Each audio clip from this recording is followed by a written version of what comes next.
Hello everyone, एक बार फिर से केमिस्ट्री क्लास में आप सभी लोगों का वेलकम करते हैं। आज की क्लास में हम लोग बात कर रहे हैं मॉलिक्यूल पे और इसकी क्लासिफिकेशन। तो चलिए फिर स्टार्ट करते हैं हम लोग आज का टॉपिक, दैट इज मॉलिक्यूल।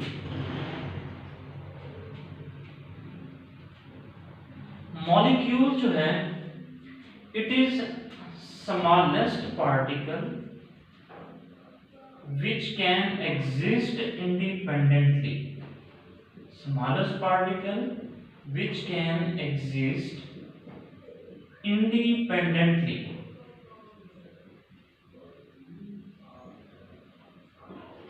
यानी मॉलिक्यूल उस छोटे पार्टिकल को कहते हैं जो आजादाना तौर पर अपना वजूद बरकरार रख सकता है, यानी आजादाना तौर पर रह सकता है। उस स्मॉलेस्ट पार्टिकल को हम लोग मॉलिक्यूल बोलते हैं। यहाँ पे हम लोगों ने लिखा है एग्जिस्ट इंडिपेंडेंटली।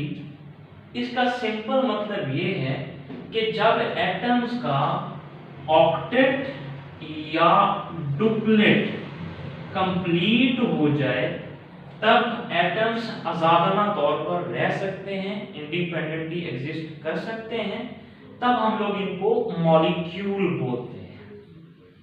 ऑक्टेट का मतलब क्या है?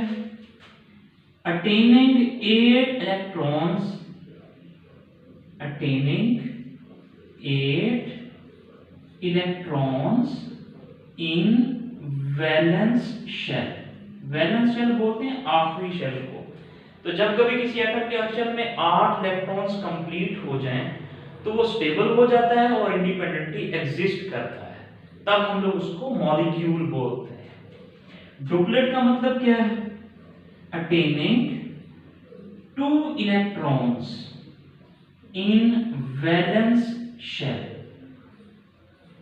आखिरी शेल में 2 इलेक्ट्रॉन्स का हासिल करना। जब कभी कोई एटम जैसे हाइड्रोजन है, लिथियम है, बेरिलियम है, ये जब कभी अपने वैलेंस शेल में 2 इलेक्ट्रॉन कंप्लीट कर लें तो इसको हम लोग बोलते हैं डुप्लेट।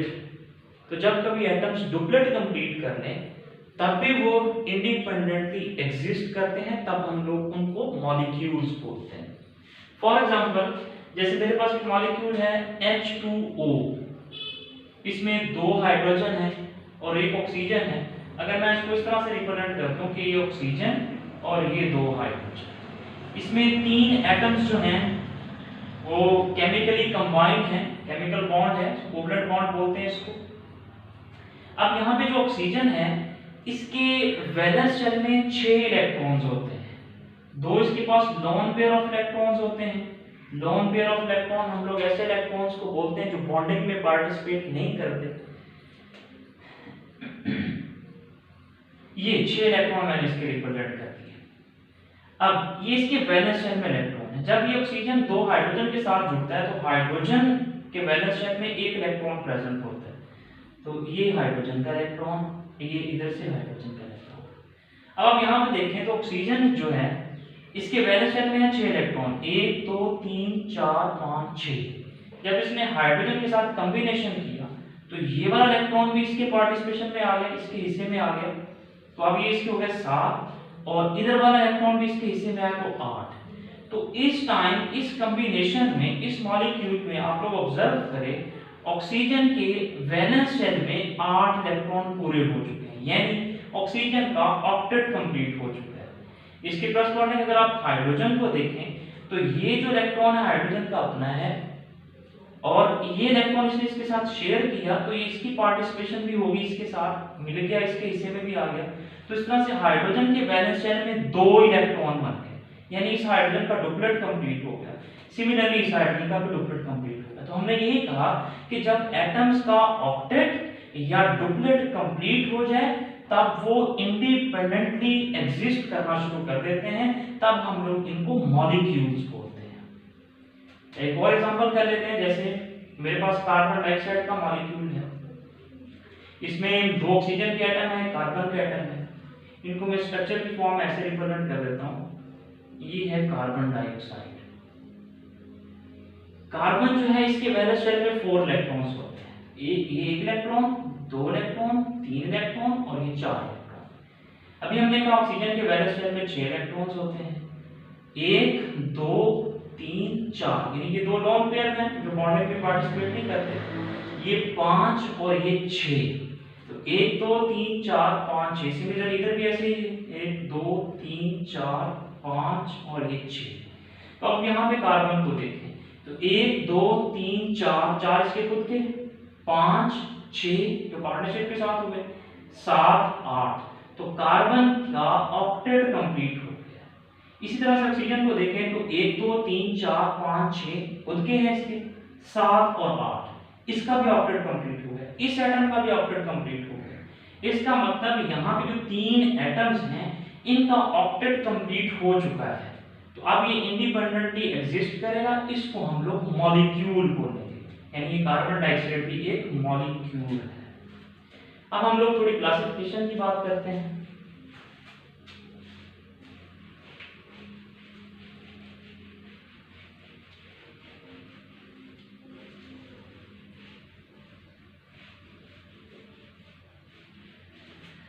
अच्छा जी, मॉलिक्यूल की क्लासिफिकेशन को देखते हैं।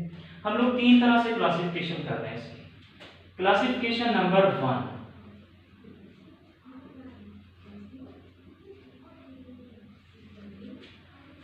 क्लासिफिकेशन नंबर 1 जो है ये हम लोग कर रहे हैं on the basis of number of atoms in a molecule. Molecule में एटम्स की तादाद को बेस बना के हम लोग मॉलिक्यूल को 2 कैटेगरी में डिवाइड करते हैं, मोनोटॉमिक मॉलिक्यूल्स और polyatomic molecules. Number of atoms in a molecule को हम लोग बोलते हैं एटॉमिसिटी। एटॉमिसिटी यानी कोई पूछे एटॉमिसिटी क्या है, हम लोग बोलेंगे कि एक मॉलिक्यूल्स में एटम्स की तादाद को उसकी एटॉमिसिटी बोला जाता है। Number of atoms in a molecule is called its atomicity. For example जैसे आपसे कोई पूछे कि वाटर की एटॉमिसिटी क्या है, तो हम लोग बोलेंगे वाटर की एटॉमिसिटी 3 है, क्योंकि इसमें 2 हाइड्रोजन के एटम है, एक ऑक्सीजन के एटम है। इस तरीके से कोई पूछे HNO3 है, इसकी यानी नाइट्रिक एसिड है, इसकी एटॉमिसिटी बताएं, तो 3 ऑक्सीजन 4, ये चौथे नंबर पे एक नाइट्रोजन है और एक हाइड्रोजन है, 3 4 5, तो इसकी एटॉमिसिटी है 5। तो मॉलिक्यूल्स में एटम्स की तादाद के लिहाज से हम लोग इसको 2 ग्रुप्स में डिवाइड कर रहे हैं, मोनोटॉमिक मॉलिक्यूल्स और polyatomic molecules.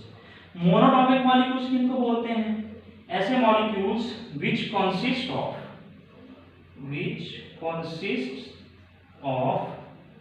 only one atom। Molecule which consist of only one atom, ऐसे मॉलिक्यूल जो सिर्फ एक ही एटम्स पर मुश्तमिल होते हैं उनको हम लोग मोनो एटॉमिक मॉलिक्यूल्स बोलते हैं। फॉर एग्जांपल हीलियम है, नियोन है, आर्गन है, क्रिप्टन है, जिनॉन है, रेडॉन है। तो ये सारे मेंबर्स हैं, ये मॉलिक्यूल हैं, इंडिपेंडेंटली एग्जिस्ट करते हैं और ये एक ही एटम पर मुश्तमिल होते हैं, तो इनको हम लोग बोलते हैं मोनोटॉमिक मॉलिक्यूल। इसी तरीके से एटम्स या molecules which consist of more than one atom, जब एक से ज्यादा एटम्स वाले मॉलिक्यूल हो, more than one atoms, एक एटम से ज्यादा जब एटम्स कंबाइन होकर मॉलिक्यूल बनाए तो उसको हम लोग बोलते हैं पॉली एटॉमिक मॉलिक्यूल। पॉली का मतलब होता है मैनी, यानी एक से ज्यादा एटम्स। फॉर एग्जांपल H2O है, CO2 है, O3 है, O2 है, N2 है, C6H12O6 है, ग्लूकोज है, H2SO4 है। ये सारे के सारे पॉलीएटॉमिक मॉलिक्यूल्स हैं। अगर हम लोग पॉलीएटॉमिक मॉलिक्यूल्स को फर्दर क्लासिफाई करें तो हम लोग 3 तरह से क्लासिफाई कर सकते हैं। पॉलीएटॉमिक मॉलिक्यूल्स जो हैं ये डाइएटॉमिक भी हो सकते हैं, डाइएटॉमिक, ट्राइएटॉमिक भी हो सकते हैं, टेट्राटॉमिक भी हो सकते हैं, इस तरीके से पेंटाटॉमिक, हेक्साटॉमिक, सो ऑन। तो डाई मतलब टू एटम्स वाले, ट्राई मतलब तीन, टेट्रा मतलब चार। तो डाइटॉमिक मॉलिक्यूल्स, ट्राइटॉमिक मॉलिक्यूल्स, टेट्राटॉमिक, यानी molecule which consist of only two atoms, जैसे ऑक्सीजन है, नाइट्रोजन है, क्लोरीन है, फ्लोरीन है, ये सारे डाइटॉमिक मॉलिक्यूल्स हैं। इस तरीके से triatomic molecule which consist of three atoms, उनको हम लोग ट्राइटॉमिक मॉलिक्यूल्स बोलते हैं। For example H2O, CO2, ozone, O3, तो ये ट्राइटॉमिक मॉलिक्यूल्स हैं। इस तरीके से टेट्राटॉमिक मॉलिक्यूल्स, ऐसे मॉलिक्यूल जो चार एटम्स पर मुश्तमिल होते हैं, जैसे नाइट्रस एसिड है HNO2, ये नाइट्रस एसिड है, इसमें चार एटम्स हैं, तो ऐसे मॉलिक्यूल को हम लोग टेट्राटॉमिक मॉलिक्यूल बोलेंगे। इसी तरीके से P4 फास्फोरस का मॉलिक्यूल है, तो ये भी चार एटम्स पर कंसिस्ट करता है, तो इसको हम लोग टेट्राटॉमिक मॉलिक्यूल बोलते हैं। तो ये हम लोगों ने क्लासिफिकेशन नंबर 1 की है मॉलिक्यूल्स की, जो कि बेस करती है एटॉमिसिटी पे। हमने एटम्स की तादाद के लिहाज से इनको क्लासिफाई किया है। तो अभी हम लोग स्टार्ट करते हैं क्लासिफिकेशन नंबर 2।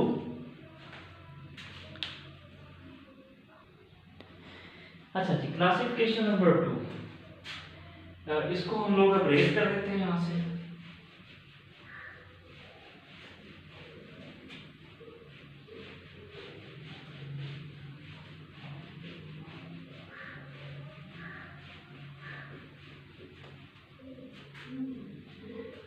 क्लासिफिकेशन नंबर 2 जो है, ये हम लोग कर रहे हैं on the basis of types of atoms. Atoms की टाइप्स की बुनियाद पर हम लोग मॉलिक्यूल्स को दो ग्रुप्स में डिवाइड कर रहे हैं, होमो एटॉमिक मॉलिक्यूल और सेकंड जो टाइप है इसकी, सेकंड हेट्रोएटॉमिक मॉलिक्यूल। यानी मॉलिक्यूल्स को अगर हम लोग एटम्स की किस्म के लिहाज से, किस तरह के एटम्स कंबाइन होते हैं, इस लिहाज से अगर हम लोग मॉलिक्यूल्स को क्लासिफाई करें, तो दो तरह की इसकी फर्दर टाइप्स बनती हैं, होमोटॉमिक मॉलिक्यूल्स और हेट्रोएटॉमिक मॉलिक्यूल्स। होमोटॉमिक मॉलिक्यूल्स कौन से होते हैं? ऐसे molecules which consist of same type of atoms,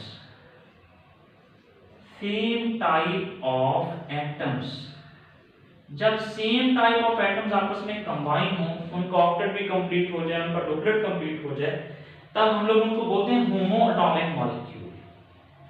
for example जैसे ऑक्सीजन है, इसमें दो सेम तरह के एटम्स आपस में कंबाइन हैं, नाइट्रोजन है, ओजोन है, इस तरीके से क्लोरीन है, फ्लोरीन है, ब्रोमीन है, आयोडीन है, हमारे पास फास्फोरस है, सल्फर है। तो ये सारे यहाँ पे जो हम लोगों ने एग्जांपल्स में लिखे हैं, ये ऐसे मॉलिक्यूल्स हैं जो एक ही तरह के एटम्स के कंबाइन अप होने से बने हैं, तो इनको हम लोग बोलते हैं होमोटॉमिक मॉलिक्यूल्स। इनको हम लोग मॉलिक्यूल्स ऑफ एन एलिमेंट भी बोलते हैं, मॉलिक्यूल्स ऑफ एन एलिमेंट। क्योंकि ये एक ही एलिमेंट के एटम्स कंबाइन होके इंडिपेंडेंटली एग्जिस्ट करते हैं, तभी हम लोग इनको मॉलिक्यूल्स ऑफ एन एलिमेंट बोलते हैं। इस तरह से जब डिफरेंट एटम्स आपस में कंबाइन होके ऑक्टेट और डुप्लेट कंप्लीट करें, इंडिपेंडेंटली एग्जिस्ट करें, तब हम लोग इनको बोलते हैं हेट्रोएटॉमिक मॉलिक्यूल। फॉर एग्जांपल इसमें क्या है, different type of atoms, different type of atoms, molecule consist of different types of atoms, इनको हम लोग बोलेंगे हेट्रोएटॉमिक मॉलिक्यूल्स। फॉर एग्जांपल जैसे वाटर है, इसमें आप देखें हाइड्रोजन ऑक्सीजन दो डिफरेंट टाइप के एटम्स कंबाइन अप हैं, कार्बन डाइऑक्साइड है C6H12O6 H2SO4 तो ये सारे जो मॉलिक्यूल्स हैं इनमें डिफरेंट टाइप के एटम्स कंबाइन हैं। इनको हम लोग मॉलिक्यूल्स ऑफ अ कंपाउंड भी बोलते हैं, मॉलिक्यूल्स ऑफ अ कंपाउंड। एक बात हमेशा याद रखें, मॉलिक्यूल और कंपाउंड में जो बेसिक डिफरेंस है वो ये है कि मॉलिक्यूल जो होता है ये सेम टाइप ऑफ एटम से मिलकर भी बनता है और डिफरेंट टाइप ऑफ एटम्स के केमिकल कॉम्बिनेशन के रिजल्ट में भी बनता है। लेकिन याद रखें जो कंपाउंड होता है वो हमेशा डिफरेंट टाइप ऑफ एटम से मिलकर बनता है, इसीलिए हम लोग इनको बोलते हैं मॉलिक्यूल्स ऑफ अ कंपाउंड। आप इस बात को ऐसे याद रख सकते हैं सिंपली कि all the heteroatomic molecules are compound but all the compounds are not heteroatomic molecules. सारे हेटेरोएटॉमिक मॉलिक्यूल्स कंपाउंड तो होते हैं लेकिन सारे कंपाउंड हेटेरोएटॉमिक मॉलिक्यूल्स नहीं होते, क्योंकि कंपाउंड दो तरह के होते हैं, कोवलेंट कंपाउंड्स और आयनिक कंपाउंड्स। जो कोवलेंट कंपाउंड्स होते हैं वो हेटेरोएटॉमिक मॉलिक्यूल्स होते हैं और जो आयनिक कंपाउंड होते हैं जैसे NaCl है, KCl है, KBr है, NaF है, तो ये सारे आयन से मिलकर बनते हैं, इनको हम लोग हेटेरोएटॉमिक मॉलिक्यूल नहीं कहते। तो ये थी क्लासिफिकेशन नंबर 2 मॉलिक्यूल्स की, जो हम लोगों ने की on the basis of types of atoms, kinds of atom, कि एटम किस तरह से आपस में, किस तरह के एटम्स आपस में कंबाइन होते हैं। इस हिसाब से मॉलिक्यूल्स की दो तरह की क्लासिफिकेशन होती है। अच्छा जी, हम लोग अब क्लासिफिकेशन नंबर 3 स्टार्ट करते हैं। इसको मैं रेज कर देता हूँ यहाँ से।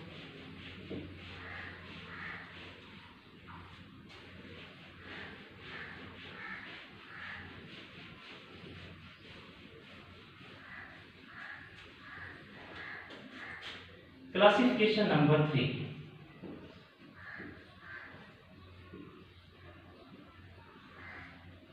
क्लासिफिकेशन नंबर 3 जो है ये हम लोग कर रहे हैं on the basis of size of molecule. Molecule को साइज के लिहाज से हम लोग यहाँ पे क्लासिफाई कर रहे हैं।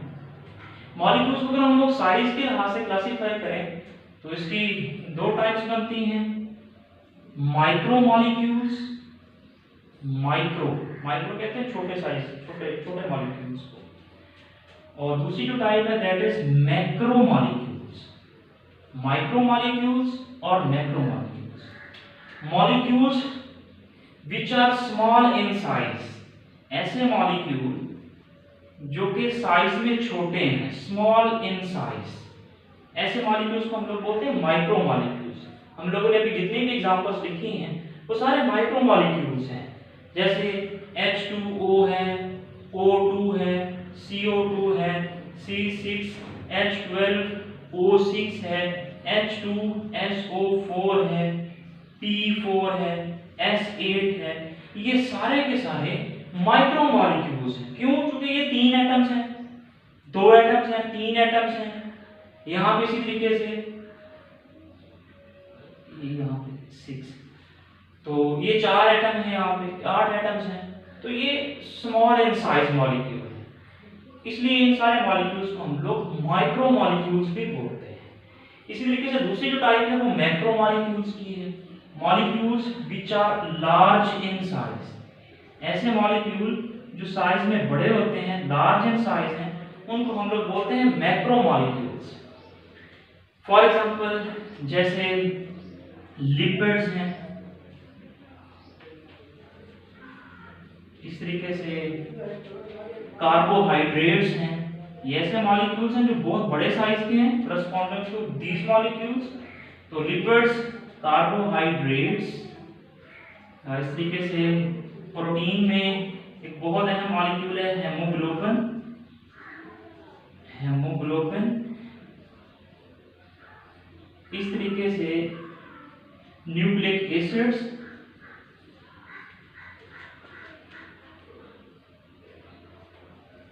तो ये सारे मॉलिक्यूल्स मैक्रो मॉलिक्यूल्स कहलाते हैं। इसमें अगर हम लोग हेमोग्लोबिन की बात करें तो हेमोग्लोबिन जो है it is found in blood, ये ब्लड की प्रोटीन है, और ये ब्लड में पाई जाती है। काम क्या है इसका ब्लड में? It helps to carry oxygen in all the parts of body. Body के सारे पार्ट्स में ऑक्सीजन को कैरी करने का काम हेमोग्लोबिन के मॉलिक्यूल्स करते हैं। यहां पे छोटी सी इंफॉर्मेशन आप लोगों को याद रखनी है कि जो हेमोग्लोबिन है ये तकरीबन इसका एक मॉलिक्यूल 10,000 एटम से मिलकर बनता है, यानी 10,000 एटम्स आपस में कंबाइन होते हैं। और इसके मुकाबले में अगर आप लोग इधर देखें 3 एटम्स कंबाइन है, 2 एटम कंबाइन है, 3 कंबाइन है, 8 कंबाइन है, 4 एटम्स कंबाइन है।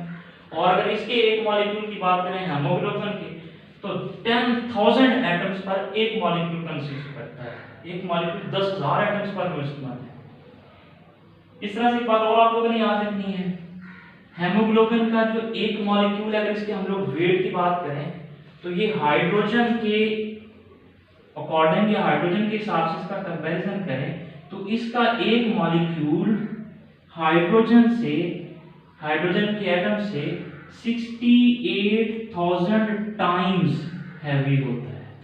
यानी हेमोग्लोबिन का एक मॉलिक्यूल हाइड्रोजन के 68,000 एटम्स के वेट के बराबर होते हैं। इस बात को आप ऐसे समझ लें, जैसे सपोज करें, ऐसे सिर्फ सपोजिशन है ताकि आप समझ जाएं इस बात को कि मेरे पास एक तराजू है, ये हमने एक तराजू ले लिया, एक पलड़ा हो गया तराजू का, ये दूसरा पलड़ा हो गया। तो इस तराजू में हम लोग एक तरफ जो है वो हेमोग्लोबिन का मॉलिक्यूल रख देते हैं, लेट्स सपोज ये हेमोग्लोबिन का मॉलिक्यूल है। तो इसको बैलेंस करने के लिए मुझे इस पलड़े में 68,000 हाइड्रोजन के एटम्स को रखना पड़ेगा, तब जाके इनका वेट बराबर होगा। तो इसका एक मॉलिक्यूल 68,000 टाइम्स हैवी होता है, हैवियर